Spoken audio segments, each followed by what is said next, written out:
Welcome to new Vasundhara fashion Talaja મિત્રો. આજે આપણે તમારા માટે ફૂલ પેરમાં એક નવું કલેક્શન લઈને આવી ગયા છે મિત્રો. એકદમ પાર્ટી વેર કલેક્શન રહેવાનું છે. તમે જોઈ શકો. નેકમાં વાત કરીએ તો નેકમાં એકદમ હેવી હેન્ડવર્કનું કામ રહેવાનું છે, સાથે રિયલ મિનર વર્કનું પણ કામ રહેશે મિત્રો. ફેબ્રિકની વાત કરીએ તો એકદમ હેવી ફેબ્રિક રહેવાનું છે, સાથે અંદર કોટનનું ઇનર પણ આવવાનું છે મિત્રો ફૂલ.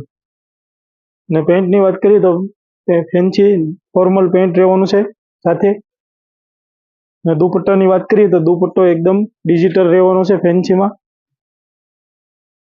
ને કલર રેન્જની વાત કરીએ તો આપણી પાસે આમાં 4 કલર અવેલેબલ છે. 4 ફેન્સી કલર રહેશે મિત્રો. જે કલર ગમે તેનો સ્ક્રીનશોટ પાડીને અમારા આપેલા વોટ્સઅપ નંબર ઉપર મોકલી શકો છો અને તમે તમારો ઓર્ડર બુક કરાવી શકો છો મિત્રો. ને અમારો કલેક્શન તમને પસંદ આવે તો તમારા નિયર ડીએમને શેર કરો, જેથી કરીને એ પણ અમારું કલેક્શન જોઈ શકે અને શોપિંગ કરી શકે ઓનલાઈન.